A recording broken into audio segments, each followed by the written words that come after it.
Welcome to Master Your Merger, the podcast for leaders navigating the people side of mergers and acquisitions. Each week, your host Klint Kendrick talks with deal makers, HR leaders, and integration experts to uncover what really works when it comes to people, culture, and performance during a deal. From retaining top talent to aligning leadership, you'll hear real stories and actionable insights from the people doing the work, all designed to help you make your merger work. If you're leading through M&A, this is your weekly playbook.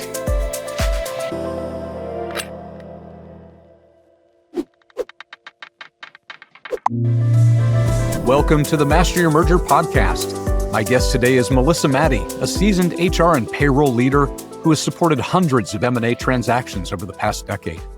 She spent over 8 years at Assured Partners, most recently as Director of Employee M&A, where she helped integrate people processes across dozens of fast-moving deals. She's now Director of Payroll and Benefits at Custom US, a privately owned construction and restoration firm that's actively growing through M&A. Melissa brings a no-nonsense, human-first approach to her work, making sure employees aren't just communicated to, but taken care of. And when it comes to M&A, few things are more essential than getting people paid on time. And Melissa is one of the people who makes sure that happens. Melissa, welcome to the show. Thanks, Clint. Thanks for having me. I'm thrilled to have you here. You know, we've had a chance to talk a little bit about the importance of payroll and really good employee integration. We'll definitely get to that. But before we do that, let's start with your journey. How did you first get involved in the M&A world, and what's kept you working on the people side of deals?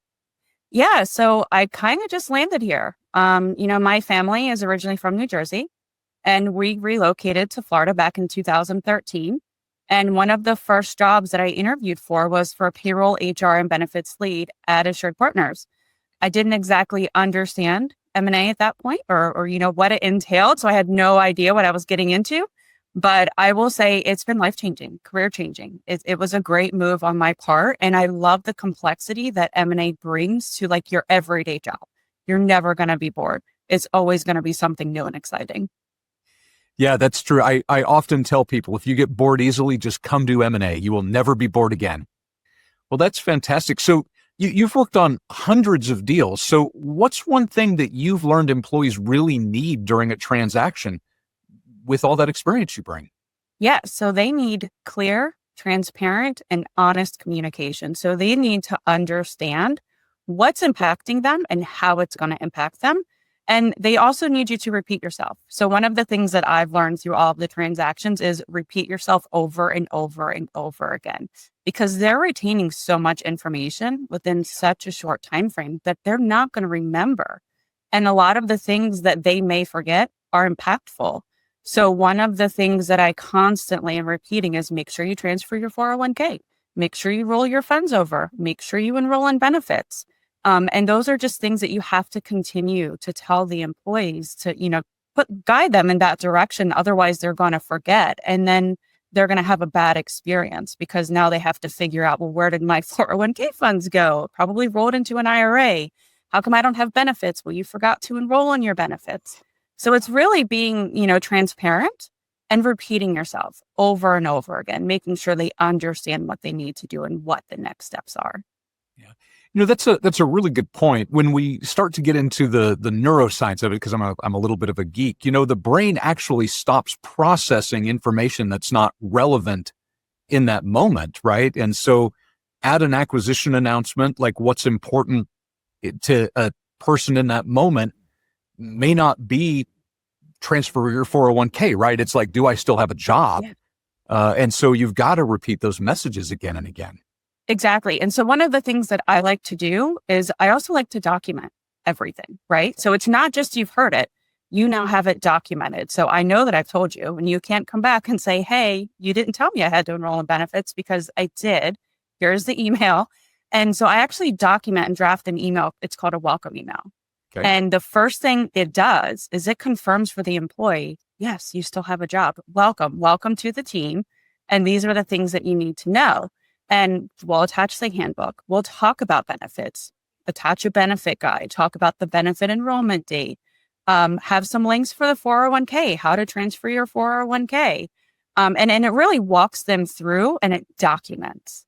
all of the things that they need to know next. So that's one of my key things that I love to do is that welcome email, because it reassures them. You have a job, right? Welcome to the team. We're so happy you're here.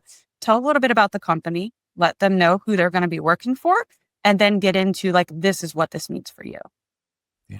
I love that you're giving it to them in writing. I know a lot of times when employees are making things like those benefits decisions or even just filling out their payroll forms, they're talking to somebody at home about, what benefits do we need? What plan should we pick? So I love that you give them the information they need to help make those decisions with the people who help them make those decisions. Exactly. And one of the things that I always make sure is there's a weekend in that time frame of which they need to enroll in benefits, because they're busy during the week and they might not have a chance to sit down with their spouse to say, okay, let's look at these benefits together.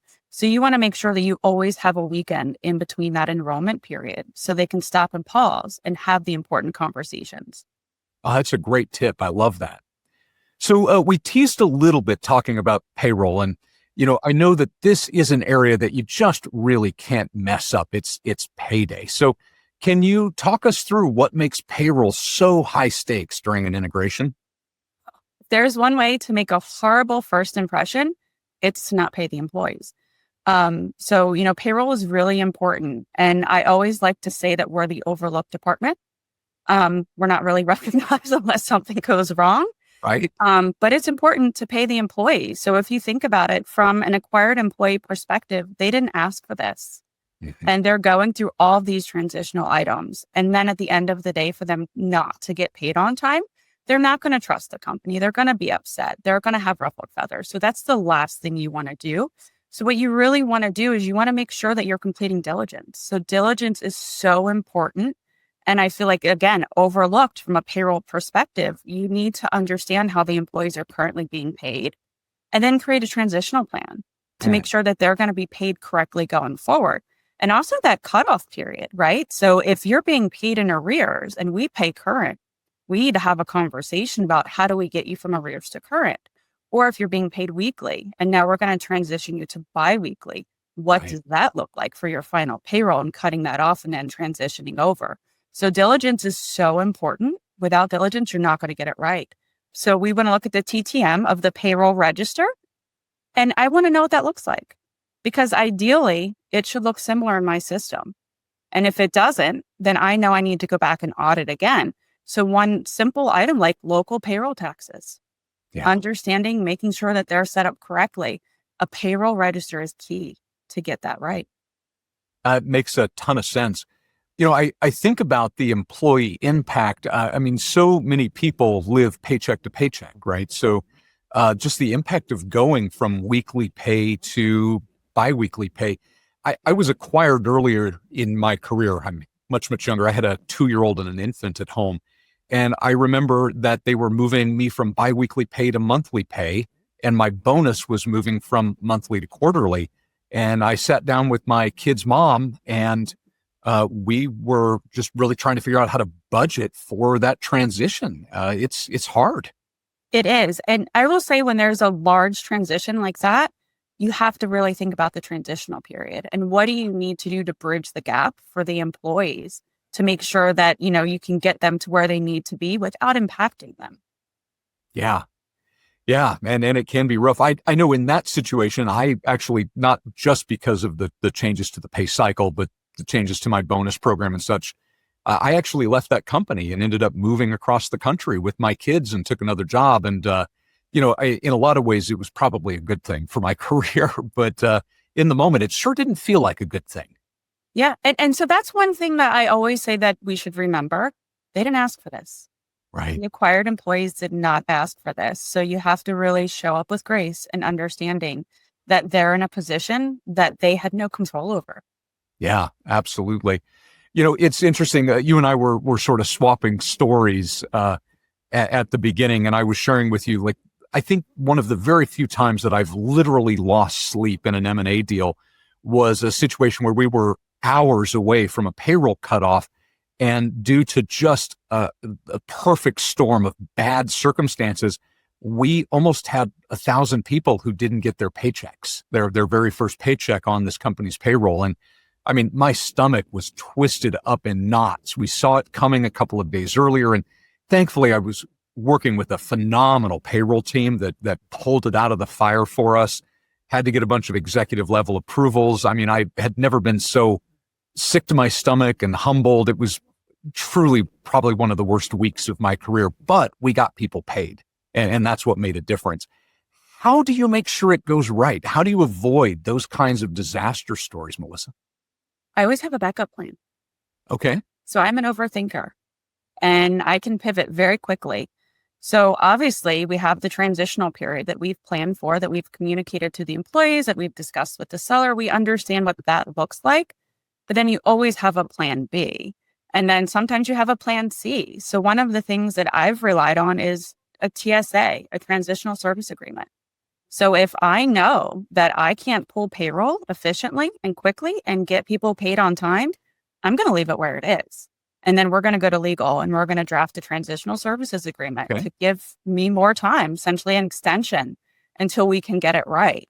I've actually had a similar scenario in that our HCM provider could not attach payment services to a new entity that we had just created in time for payroll. And so that was one where I was already thinking, okay, what are we going to do? How are we going to get them paid? And we ended up getting them paid, thankfully, but we were prepared to, do ACH payments directly to the employees from the bank account, knowing that the HCM provider, they were just backlogged. Wow. And they couldn't turn it around fast enough. And, we set up the entity, we set up the taxes, we set up everything. And they just couldn't attach payment services, which seems like such a small step, but they weren't sure that they could get it done. And it's not just paying the employees, it's also paying the taxes. Right? So now we're talking about IRS and compliance. And then, I literally pulling the contract with the provider saying, hey, I gave you the leeway that is in the contract. If you can't do this, we're going to have legal issues. Like you're going to have to pay the penalties for my taxes. Yeah. Well, I'm really glad you were able to pull that out. That just, man, and there's so much compliance to your point, so much compliance. I know that, I think about just some of the compliance elements and, just silly, and maybe it's not silly, but silly things to the employee where they're like, why am I getting 2 W-2s? Well, that's a compliance issue. So I'm just kind of curious, how do you communicate things like that? The impact of the cutover on their personal tax situation, the fact that they might get a couple of documents at the end of the year, or, I don't know, when their benefits cut over, are their deductibles resetting? So I know that you're an overthinker and overcommunicator. I'd love to hear some of your tips about handling things like that. Yeah. So one of the things that a lot of employees don't realize is their Social Security starts over again. So that is a question that I get all the time. If they've maxed on Social Security, first thing is, hey, I've already paid in. I don't have to pay anymore. And then it's the conversation of, well, now you have a new employer. It's a different EIN. It starts over. At the end of the year, you should see it return to you. So it's educating the employees on that taxes are starting over. They're going to get 2 W-2s. And then I'll say every company handles the deductible carryover differently. So I've seen it handled multiple ways. I believe the fairest thing is to do the carryover, right? If you've met your out-of-pocket max, I don't think it's fair because you were acquired that now you have to start paying again. But every company has their own theory behind it. I will say that I've been lucky in that the majority of the companies that I've worked for, they've allowed that carryover. And it's a much easier, better conversation with employees to say, hey, we're going to do this for you because we know that you've met your max or you're close to meeting your max and we don't want you to have to pay out of pocket again. Yeah. I have seen companies that are able to do that. I've seen some that do basically a welcome bonus to folks to help make up for that if they do have to do a reset. Lots of ways to handle that. But to your point, it really is about trying to be as fair as possible to those employees. Yeah. And a lot of the process is on the benefit side. So I like to complete a benefit analysis. So I want to look at not only the cost of the plan and the levels of coverage, I want to understand the premium impact to the employee because that could be very impactful to them. And then from there, discuss, do we want to issue bonuses to help offset if there's an additional cost in premium? Or do we want to look at an HSA account versus a PPO And if you want to drive them to an HSA, maybe we can deposit funds into their HSA as a bonus. Right. And then that's the, answer and the solution to the premium difference. Yeah. So I imagine you've got a really great relationship with your folks in finance as you're having these conversations. Yes. Yes. You have to, if you think about it. So even like with a transitional services agreement, if we keep payroll in place, that's impactful to the accounting and the recording of the accounting. So you really have to work with the finance team to make sure that they understand, because what you're doing impacts them. And then also when you communicate and they understand what you're doing, then they're nicer when you say, hey, I need to give everyone a $5,000 bonus because of X, Y, and Z. Yeah. Yeah. Those are some tough conversations. Sometimes I find myself thinking in my head, we just paid X million of dollars for this. Can I please have 100,000 extra? Yeah, exactly. Yeah. Oh my goodness. So we talked a little bit about the diligence process and learning what you can. You've talked about the need to really read the room and understand the culture and the tone of a deal.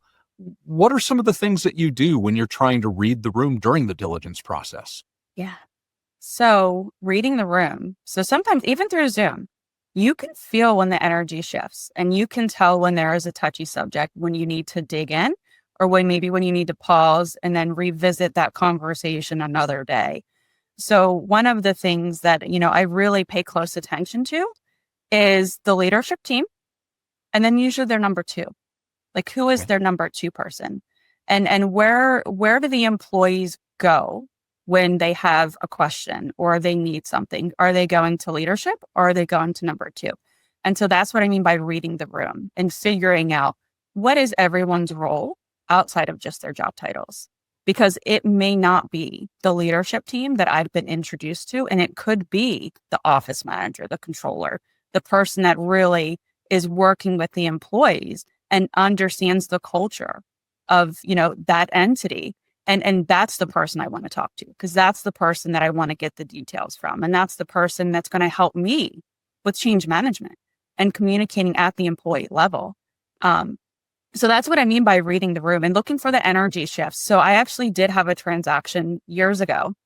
And the seller was amazing. He's like, my employees are great. They're high performers. They're hardworking. Great. We get into job leveling and job mapping. And we get to one individual, and I can feel his energy shift. So he went from being positive, high energy to kind of like, this person. And come to find out, the employee had transferred amongst 3 different departments because they just did not, mesh well with their sales team, basically. So it was sales support. But I mean, once you've gone through 3 different sales departments, it's kind of like, well, what's working and what's not working here? Right. And then I realized that this is the only remote employee. Oh, so then we get into, is there an accommodation? Like, what is the situation here? Why is this employee working from home when everyone else is in the office 5 days a week? It was just easier for them to be home and just not be in the office. It was just a better environment. And, had I not picked up on that one little shift in his tone, I would have never known.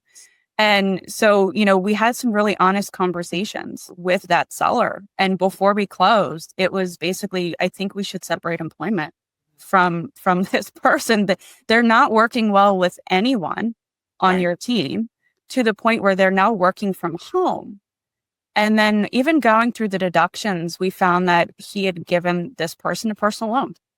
So they were having financial troubles as well, which made me feel terrible. But at the end of the day, do you want one toxic person that your entire team is just trying to work around and navigate with? And we finally convinced him, look, I think we should separate employment. This is the path we need to go down. Obviously, you want to take care of your employee, make sure you get a separation agreement. And I will say, once it was done, you could feel the shift in his energy again. Yeah. It was like he was relieved that we finally gave him the confidence to do something that needed to be done probably a year ago. And then the rest of the team was like, finally. Right. Well, and I find, unfortunately, with folks that have those kinds of struggles thriving with the seller, that they don't typically navigate the change very well either. So if they're not thriving in that environment, there's no reason to believe that they're going to thrive in the new environment. So a respectable exit, a soft landing is often the best thing for everybody. Exactly. And from an employer perspective, I don't want to onboard to offboard. Right. Right. Right. I don't want to do that. And I don't want to inherit that performer that I know that we're now going to have to go through performance improvement. We're going to have to document, and then we're going to have to, manage and transition them out. Yeah. So, you've talked about some different personality types. What are some of the ways that you've navigated working with some of these really strong personalities in the deal environment? Well, I will say I think I have a strong personality. So you got to kind of take the good with the bad there. But one thing that I respect is you never know where you stand with someone with a strong personality, because they're going to tell you. Right. And then you're going to find a way to work through it. So I actually love working with strong personalities. I often find that they're very smart. Yes. And working with smart people, you can absorb so much information and just learn and grow. And it's been amazing for me. And just so many things that I've learned from working with on the seller side. If you think about it, these are individuals that have more than likely started their own company, and it's successful. And that's why it's being purchased. So these are some of the smartest people that you'll probably ever meet. And then on the transaction side, it's the same, right? You have leaders that are looking at these companies and evaluating them. So it's just a really great environment to work in. It's terrific. Melissa, one of the things that I hear a lot from HR folks, and I'd love to get your perspective on, is this idea that HR is slowing things down, right? We're a blocker in the deal instead of an enabler. So what do you advise folks that are getting that kind of feedback that, hey, we don't want you to slow things down, HR? So HR should never stop a deal. That's my logic. We should never stop a deal. Yeah. What we should do is we should complete diligence and understand what's happening so we can find solutions to the problems before they become our problem. So that's HR's role, right? Our goal is to complete the diligence, to raise the flags as needed, to understand what's happening at a cultural level, at an individual level, and make sure that we find solutions to any problem and any issues before they become ours. But we shouldn't stop the deal, right? Yeah. I think in my career, I've had plenty of deals die during diligence, but I can think of a couple of situations where an HR issue ended up killing the deal. One was a massively underfunded pension liability, and I'm not sure that's really an HR issue as much as as it is a financial issue. Yeah. And the second was the seller during the diligence process. The guy was just a jerk. And nobody wanted to work with him. And I'm like, well, not sure that's really an HR issue either. But had we not done our work on the HR side to uncover that pension liability and how that was being treated, of course, finance was going to find that as well, or really started asking those leadership questions, I don't know that guy's true personality really would have shown up, and we might have made a couple of big mistakes. Yeah. So I have seen transactions where the leadership team has become a concern.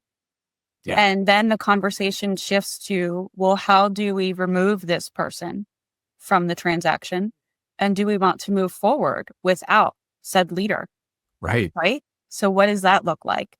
So it's really exploring those options. So if you find that one leader that is just difficult and everyone is like, I don't know if we really want to work with this person. Right. You can find a way to carve them out to move forward, or just decide this really is just not worth it. Yeah. Yeah. I had a leader once say, this is somebody else's opportunity. Oh, goodness. So you've talked a bit about showing up with grace. I love that. I love looking at it as a graceful opportunity. So I think about announcement day, and I think about the stress of telling a bunch of people that, hey, you now have a new employer, or you will soon. What are some of your strategies to show up with calm and confidence on announcement day? We don't show up on announcement day. You do not. Oh, say more. You do not. You let the seller do the announcement. I will say that you prepare the seller and their leadership team for announcement day. You give them all of the details. You give them the answers to the questions that the employees are going to ask, because we've seen deals and we understand what's going to happen. We understand the questions that the seller is going to get. More than likely, you have a seller that has not sold a company before. So they need your guidance and they need your direction. So my role is to prepare them for that conversation and give them the answers to the questions. So the first question is, do I still have a job? Right? Of course, we know that's a yes. What does that mean for my benefits? We know that already because we've completed that in diligence and we have that individualized. And then it's, what does this mean for my PTO? We know that too, because we've looked at their current PTO structure and our PTO structure. What does this mean for my job role in my future? Well, we've completed job mapping. So we know what their go forward role looks like. So we really prepare the seller for that announcement and to answer those questions. And then we give the employees a few days, a week, whatever we think, we let the seller feel the vibe. And then we'll come in and then we'll have meetings and then we'll communicate. Hey, this is an FAQ. We're going to talk about what's changing and what's not changing. This is our PTO policy. This is our benefit strategy. This is what you need to do for your 401k. What questions do you have for us? So I think it's really key that you don't set the tone of here comes corporate, right? Especially on the first day, because that's not the tone you want to set. You want the seller to have a chance to have the conversation and then provide all the information to the employees, and you empower them, you equip them with all of that information to then come back with meaningful questions. And that's where that welcome email that I like to document and give to the employees comes into play. So shortly after the announcement, the seller has the welcome email in the format that all they have to do is forward it to the employees. And that now they have everything documented of all of the answers to their questions. And then they can go through the information. And then we host an FAQ, and then they can come back to, the acquiring company and say, okay, what does this mean for me? No, that's definitely an interesting approach. And I like having the seller be in the lead. I love that. I know most of the time when I've done deals, I always like to make sure the seller is out front. Like you're saying, they really should be the one breaking the news. So it doesn't feel like a takeover, though it's probably going to feel like that to a lot of folks anyway.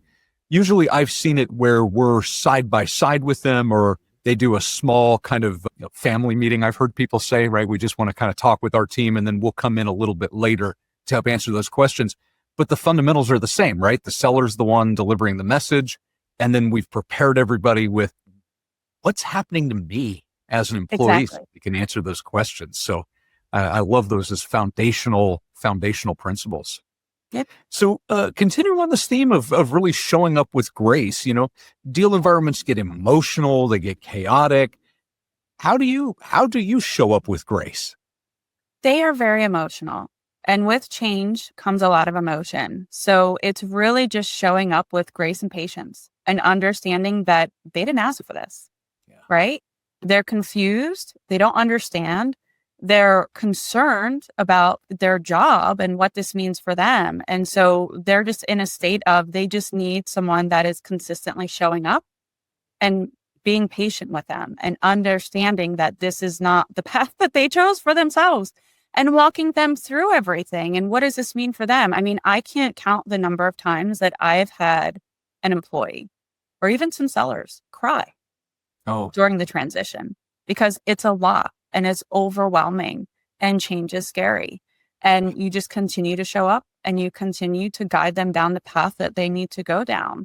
And, I've seen in some transactions where there's like the number two. I always go back to the number two because they're like my favorite person. They usually do a lot for the company and they're in a very stressful state because they've just completed diligence and now they're dealing with the employees that are, having to handle the change. And they have their day-to-day job. So it's really looking at how everyone is and then doing like mental well-being check-ins. It's almost like a therapist. It's like, how are you today? Right. What do you need from me? And it's just those check-ins are super important because it could change from day to day. Well, it definitely sounds like you lead with empathy. I try. It's a scary situation. So it's really just whatever they need in that moment, you're just there to support them. Oh, it's fantastic. Well, Melissa, this has been a great conversation, and I can't believe our time is almost up. I'd love to hear if you could give one, maybe two pieces of advice for somebody leading their very first deal, what would you advise? Have a diligence checklist. Okay. Go through the diligence items. You would be surprised what you can find in there that will be super helpful for you to plan change management. You also want to be prepared to ask the hard questions from the leadership team. I always go in with, this is a judgment-free zone. I just need to understand what you're doing now so we know how to get you where we need to be. So that's definitely part of it. And, making sure that you're really walking them through the process. So have your weekly touch-ins to make sure that you know what's going on, because more than likely a seller hasn't sold their company before. So they don't know. And you really do need to guide them down the path. So, Melissa, we've talked a lot about, the environment, the emotions. We've both seen sellers, these founders of these companies who they've got a lot of feelings, right? To your point, they've never sold a company before. What are some of the things that you think these sellers should know and understand about their journey through the process? Yeah. So I will say a lot of sellers seem to forget that they are now part of a larger organization. Mm-hmm. And they don't have the ability to make a lot of the decisions that they could before. And so that's a conversation that you have to be transparent about up front, to say like, hey, you can't just separate employment with so-and-so. There are steps that you have to take to do that. Or you can't just say, we're going to put so-and-so on a PIP, a performance improvement plan. You have to involve HR. You don't have a team that's there to support you. So it's not something that you can individually just take upon yourself, because you have a team, there are processes, and there's a larger organization at play now. Yeah. I remember just hearing from a founder a couple of years ago on a deal. He's like, Klint, I used to be allowed to make multi-million-dollar decisions, and now I can't write a $50 check without getting 2 layers of approval. I mean, it's such a hard transition. How have you seen sellers navigate that well? Are there differences between the people who adapt well to these new circumstances and the folks that maybe struggle a little bit more? There are. So there are some sellers that they want the support, right? They don't want to deal with the day-to-day, the HR responsibilities, mm-hmm. and they're so happy to have a larger organization that'll take that on. And those are the ones that you will see will release that responsibility and say, you know what, Melissa, have at it. This is all you know. This was the worst part of my job. I don't want to do it anymore. And then you have some that they don't like to get rid of control. Like they want to keep control. And those are the ones that you really have to coach and make sure they understand that there are steps that, it's a new process. It's a larger organization, and it's not just them that they're risking a liability for. There's really just 2 types of personalities that I've seen. One that is like, have at it. I don't want anything to do with this. And then the other ones that it's really the control thing and understanding that, hey, you signed up for this and this is what it means. Yeah. I was recording recently with Aaron Rafi, which will, I think, be the last episode if we release these in order of recording. And, he made the point that a lot of those sellers, these are like their children, right? So giving up that control is like sending your kid off to college. It's really hard to let go. Yeah, it is. And that's why you have to really just change management, coaching, making sure they understand the process. And I think understanding the process is key, right? If you understand the process, then you still have some control. You just have to work through the process. Yeah. Yeah. Well, fantastic. Well, Melissa, thank you so much for your time today. If folks want to follow your work or connect with you, what's the best way for them to do that? I would say LinkedIn. LinkedIn is definitely the best way to connect. I am definitely looking into some consulting. So I definitely think it would be great to help advise on the sell side. Okay. I feel like it's a very underrepresented group, and they just don't usually have someone from an HR perspective in their corner because they're usually smaller companies and they don't have a dedicated HR person. So that's something that I would definitely like to explore. Oh, that makes a ton of sense. Yeah, it does seem like there's a lot of information on the buy side, and the sellers often with their advisors and brokers, usually it's all financial and not quite as much understanding what's happening on that people side. So I think there may be a market for somebody with your experience in that space. Yeah. Well, I'll make sure that we put your LinkedIn in the show notes so that folks can reach out. And again, Melissa, thank you so much for your time. I really appreciate you joining me today. Thanks, Klint. Thanks for listening to Master Your Merger, hosted by Klint Kendrick. Be sure to follow or subscribe so you never miss an episode. And if you found this valuable, share it with someone leading through a deal. To explore toolkits, resources, and upcoming programs, including our free roundtables, visit masteryourmerger.com. We'll see you next time.